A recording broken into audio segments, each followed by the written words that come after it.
Please like this video. It will really help this story reach as many people as possible. Thank you so much for your support. I walked in with a dozen red roses like a fool who still believes in holidays. I didn't even take off my jacket, just stepped into the kitchen and held them out. She glanced up from her phone. Put them by the trash, Jenna said. I'll toss them tomorrow. The flowers sagged in my hand. I set them on the counter next to the bin. If I'd known where this was headed, I wouldn't have wasted the ribbon. If something's wrong, say it. I tried. I'm not a mind reader. Not everything is about you, Mark. She slid her phone into her back pocket and moved past me to the fridge. I'm going out. The girls are waiting.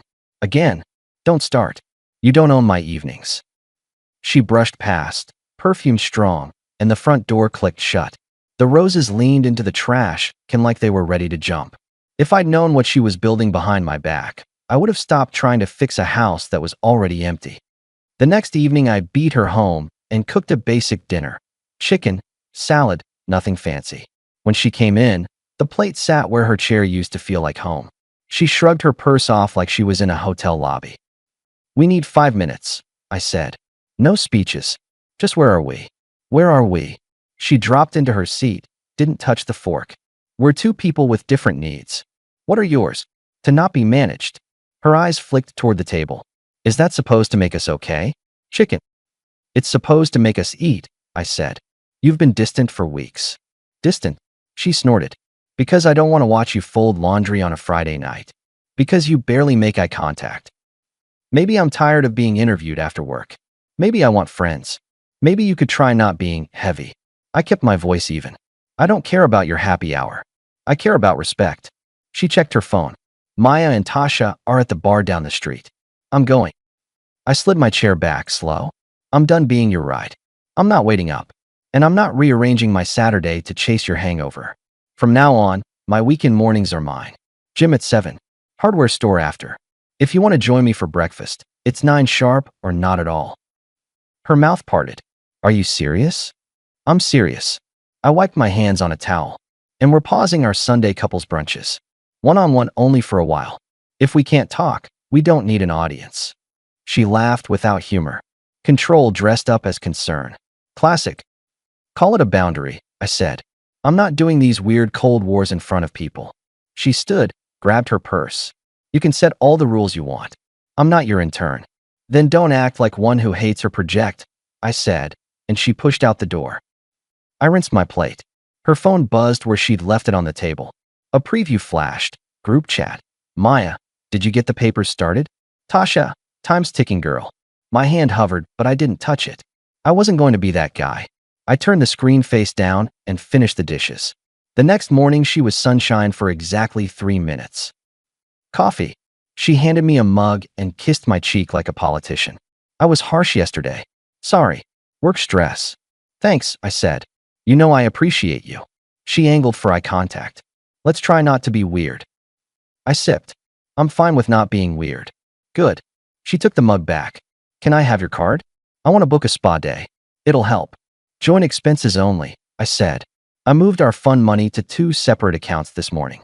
Mine covers my hobbies and gifts I choose. Yours covers yours. Her smile went flat. You did what without asking? Not asking. Informing. Mortgage and utilities stay on the joint account. The rest is separate until we can rebuild trust. So now I need permission to feel good for 2 hours? No, I said. You need to pay for it with your money. Like I do with my gym, my truck, and my life. She put the mug down hard and walked away. That night was a neighbor barbecue at Evan's place. Jenna drifted in with Maya and Tasha, all big smiles and clinking glasses. I was at the grill with Evan. She's been out a lot, Evan murmured, flipping burgers. You too good. We'll be fine, I said. Or we won't.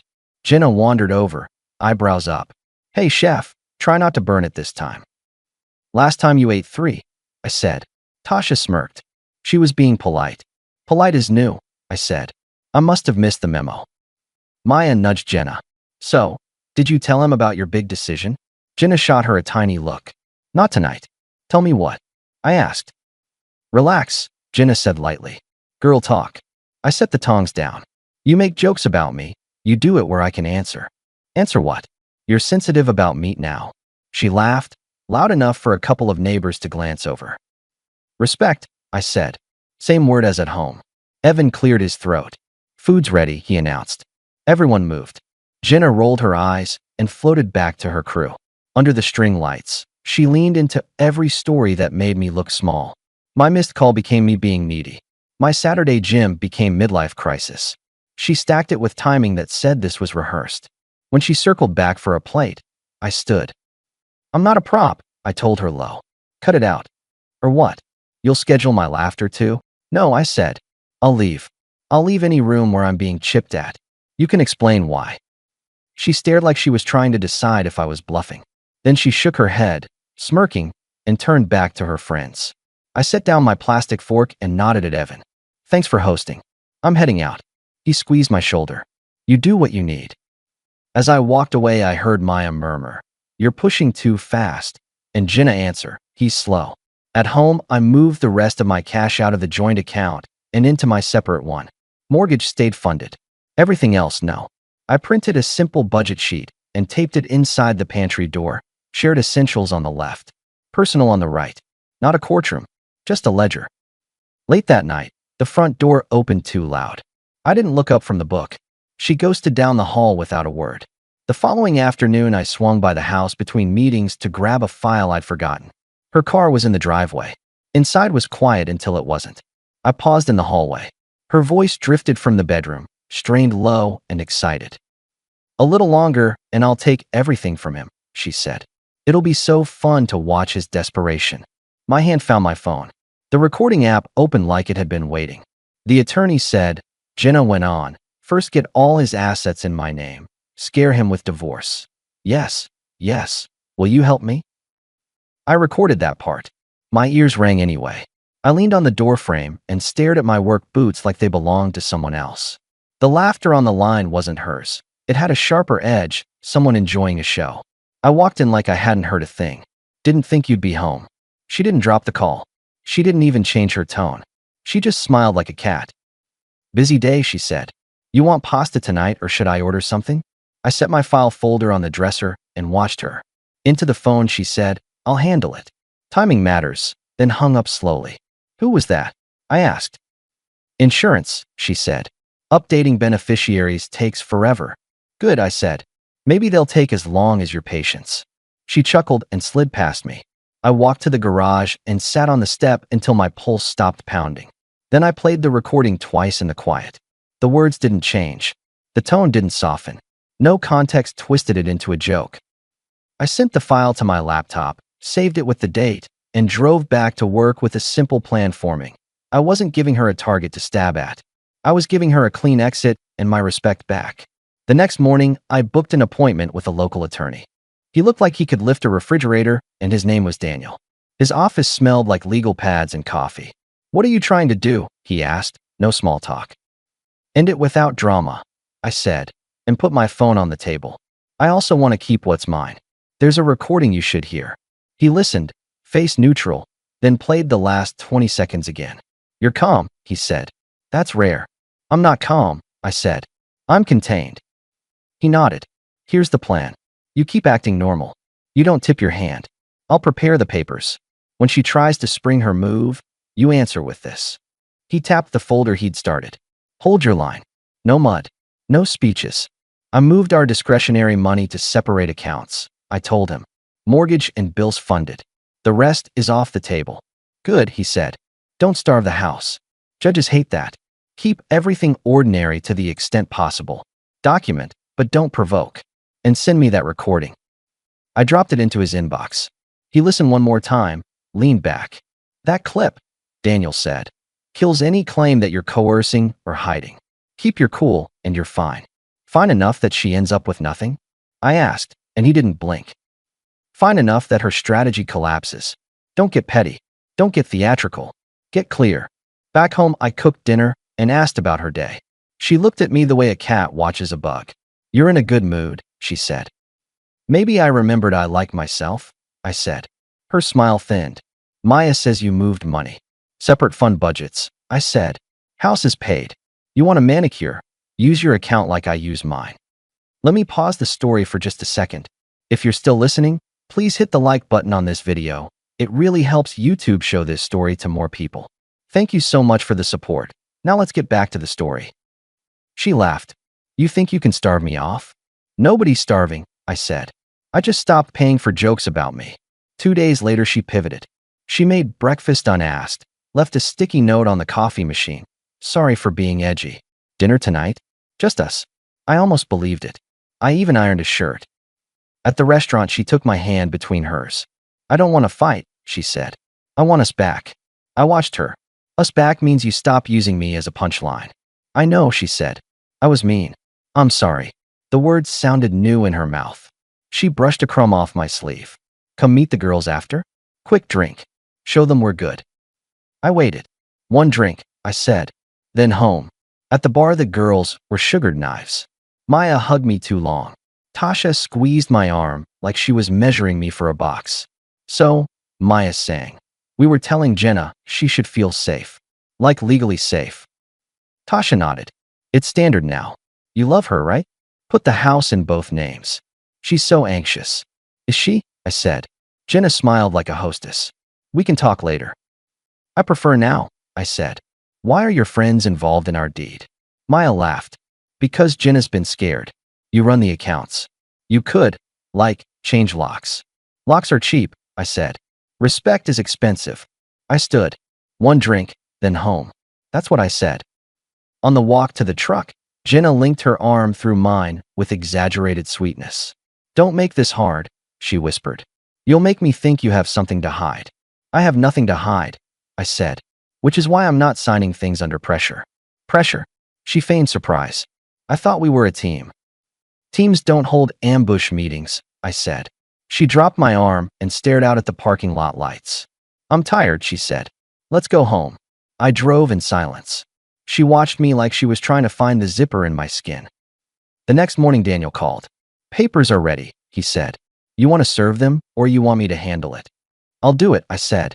I want a clean line. He explained the next steps in simple terms. Stay ordinary, he said again. No big moves. She'll make one. You answer. By then I was sleeping in the guest room. I didn't announce it. I just moved my clothes and set an alarm for 5. I was at the gym when the morning still felt like it belonged to decent men. A day later, she tried supportive. She showed up at my job with a paper bag lunch and a syrupy smile. My coworker Sean, who runs the warehouse schedules, raised an eyebrow. Your wife's here, he said. Jenna handed me the bag. Turkey sandwich. I thought of you. That's new, I said, then took it. Thanks. She glanced around the loading dock. Do you have a second? In front of Sean, sure, I said. He keeps me honest. Sean grunted. I cannot listen while still hearing everything. It's my gift. Jenna kept her voice soft. Are we okay? I hate feeling unstable. We're okay enough to be civil, I said. What do you need? Reassurance. She squeezed the strap of her purse. That you're not going to blindside me. That our home is safe. Our home is paid, I said. That's what safe looks like. She tried a new angle. Maya said you've been talking to someone. Like, official. I talk to people every day, I said. It's how adults solve problems. Her eyes sharpened. So you did move money and talk to someone. What are you planning? Sean coughed, pretending to read a clipboard. I'm planning to be treated like a man in his home, I said. That's the whole plan. She smiled the way you do before a card trick. Good. Then you won't mind a couple of signatures later. Housekeeping. Text me what you want, I said. I don't sign anything without reading it. A flare of annoyance slipped through. So now you're cautious. Cute. Always have been, I said. I just wasn't using it. She left with a hug that was mostly theater. Sean watched her go. You good? He asked. I'm tired of being played, I said. Then stop letting her shuffle the deck, he said. Simple. That night, I came home to a tidy kitchen and a lemon candle burning like innocence. A folder sat on the table. Jenna popped out from the hallway with a smile. Let's talk after you shower, she said. You look tired. I showered because sweat is not a personality. When I came back, the folder had friends attached. Maya and Tasha sat at the table with wine. Their smiles were too white. Mildly crowded, I said. Should I get more chairs? Sit, Jenna purred. We need to talk. I sat. Maya and Tasha leaned in, predatory polite. I've been anxious, Jenna began in a voice people use for grief and charity. I don't feel protected in our marriage. Everything big is in your name. If you decided to push me out, I'd have nothing. You don't want that for me. Maya nodded. Any decent husband would want his wife safe. Tasha added, this is simple. A quick deed transfer on the house. It's fair. You're a reasonable guy. I looked at the folder. Neatly printed forms. Flags. Tabs to sign. Somebody had spent time on this. Why now? I asked, even though I knew. Jenna reached for my hand. I let her miss. Because I can't live with this fear. Sign the transfer tonight so I can relax. And if I don't? I asked. She held my gaze and softened her voice further. Then I go to an attorney. I don't want that. But I'll do what I have to do. Maya cut in, too bright. This is better for both of you. No drama. Just fairness. Tasha smiled at me like I was a child at a dentist. Think of it as a gift. You love her. Show it. Let me play devil's advocate, I said. If you're committed to us, why does the house need to be in your name? Jenna's mask slipped for a second. Because I need leverage. There it was. Plain. Honest by accident. Maya jumped in. She means peace of mind. She said leverage. I said. Words matter. Jenna stared, calculating. You're twisting. I heard you very clearly, I said. In fact, I've heard a lot of things clearly lately. She blinked, thrown for half a second, then regrouped. This is getting hostile. I thought you were decent. I am, I said. That's the problem. Decent makes easy prey for people who confuse kindness with stupidity. Tasha leaned forward. You're not special. Lots of men do this. It's standard. Standard is not my goal, I said. Integrity is. Maya's patience cracked. Just sign. Or we help Jenna get what's fair in a divorce. In a divorce? I echoed. As you wish. I reached into the messenger bag I'd set by the chair when I came in. The folder I pulled out was thinner than theirs and heavier. I placed it on the table, slid it toward Jenna, and flipped the top page with one finger. It's already signed, I said. I filed this morning. The room shifted like someone opened a window in January. Smiles fell off faces. Jenna's voice lost its honey. You did what? Divorce, I said. You kept threatening it. I did you the courtesy of finishing your sentence. Maya's chair scraped. You blindsided her. No, I said. I reacted to weeks of disrespect, public jokes, and a call I won't quote in front of your friends. But if you'd like, we can play it. I recorded the last part. It's tidy. Tasha looked from me to Jenna. What call? Jenna's cheeks flushed. He's lying. I'll forward the file to Daniel and copy you, I said smoothly. Everything stays clean and inside the law. But for now, you and your friends have 10 minutes to help you pack a weekend bag and leave my home. I'll have your family pick up the rest. Anything in this house I purchase stays put unless my attorney says otherwise. Maya burst out. You can't do that. I just did, I said. And I mean it. You can leave calm or leave loud. Either way you leave. Tasha stood, bristling. You're heartless. No, I said again. I'm done tolerating games. You three rehearsed this. So did I. Jenna's voice rose. You'll regret this. I stood, collected the pen from their forms, and clicked it closed. Maybe. You'll regret it sooner.